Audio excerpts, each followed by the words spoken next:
Well, hello everybody. Welcome back to another episode of Bother the Father with your priest from Incarnate Word. We just had Mother's Day weekend, and it is the month of Mary. And so maybe the question that was posed to us today is, why is May the month of Mary? Or maybe even like a which came first, Mother's Day or May as the month of Mary type of thing. Like what came first, the chicken or the egg? So what's maybe the answer to that? Why is May the month of Mary? Well, it's kind of, as the Catholic Church has done with many things, the Christianization of secular or even pagan practices.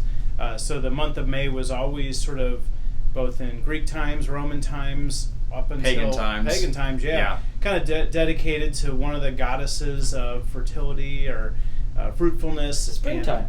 It's springtime.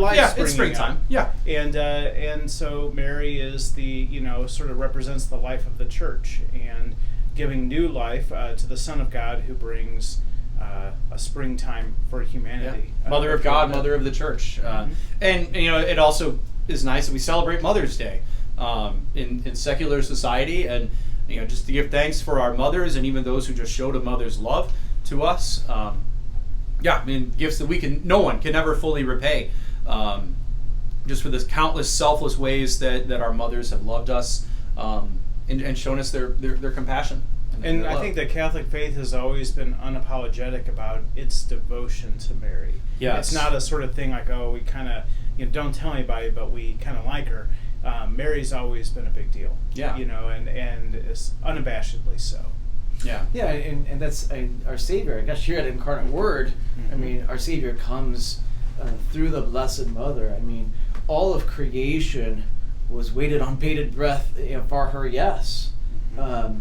But we have to also remember, though, it's not just a one-off sort of event. Yes, that's for the incarnation, but if Mary doesn't continue to say yes throughout, Jesus need to be fed. Jesus need to be brought to Egypt.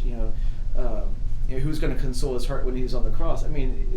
It's a whole life of yes, and mothers know that as well. Yeah. Mary knows that too. It's a full lifetime of yes. But without that, we don't have the Savior. And so she's the new Eve, right? With Jesus being the new Adam, Mary is the new Eve. And so the fathers would say, by Mary's obedience, the disobedience of the past is undone. Which I believe is part of the reason why there's the devotion of Mary, undoer of knots, which is quite popular with the Pope and others right now. Yeah. Well, even just the witness of Mary, I think, just as a mother, as wife to Saint Joseph, just a beautiful example of good Christian feminism.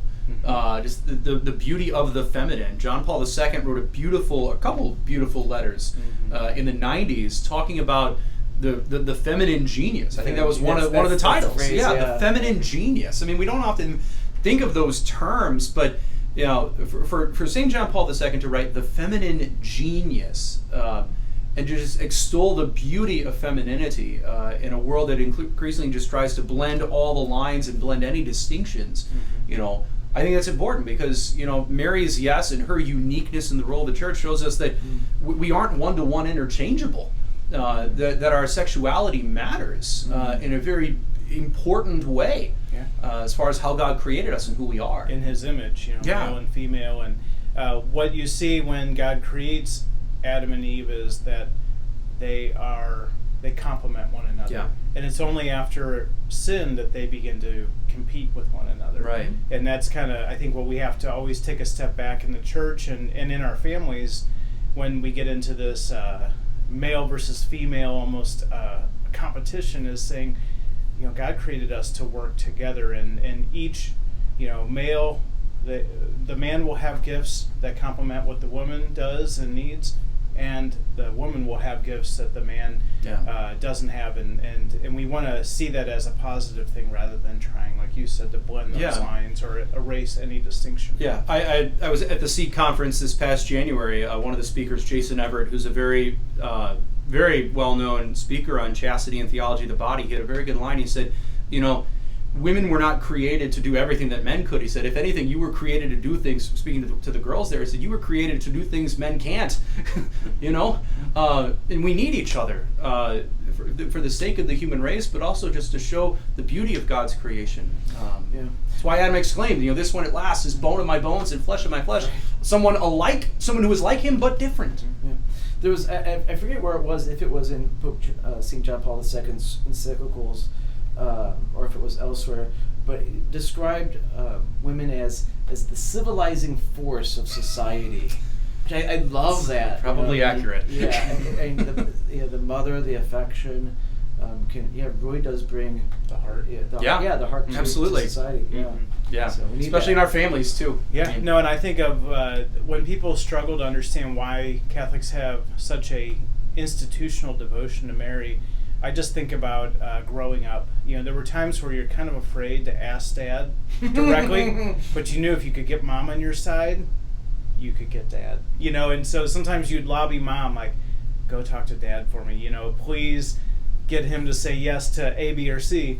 And you knew if anybody was going to move Dad, it was going to be Mom. Yeah. And I think that there's some wisdom in that. Of sometimes we feel maybe uneasy or just we don't know how to talk to the Father sometimes, but we can go to Mary.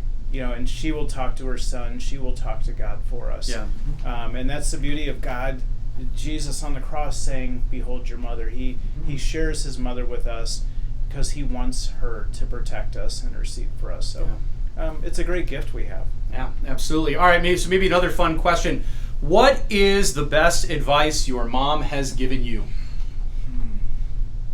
Well, for me, it wasn't necessarily advice verbally, but advice in what she did. I remember I was at WashU and I was pulling an all-nighter doing a paper, and I needed to finish this paper, or else I was not going to be graduating. And I remember seeing Mom. I came out of my room like 2:00 in the morning. Just need to get something to drink, whatever. And I see down the end of the hallway, my mom's light is on, not in her bedroom, but she had a little prayer room. And sure enough, she was praying at 2:00 in the morning. I knew exactly who she was praying for. This mess right over here.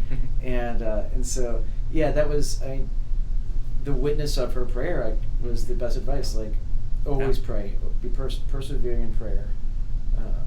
So that would Yeah, I would say something similar. I mean, my mom often said stop or don't do that, and I didn't listen. And then I'm getting hurt or something.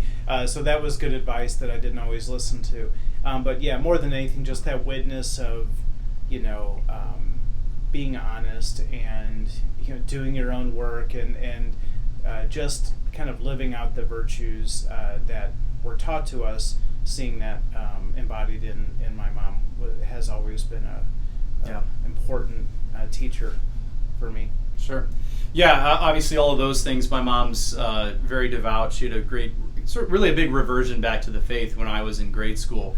And just her example of holiness for our family is it's beautiful in so many ways. Maybe on like practical stuff, my mom, and my dad too, but mostly my mom, she has given me really good advice for marriage prep as a priest. Just practical little things, just from stories of she and my dad, some of which I never even knew, but are really, I'll do one example. So she and my dad are very different people. My dad's an accountant, CPA, and she was a foreign language teacher by trade. So like total left brain, right brain things. And they each have really, really good strengths. My mom, God love her, and she'll laugh at this. It's a family joke. It's true. She knows very little about finances, whereas my dad is, he does it for a living.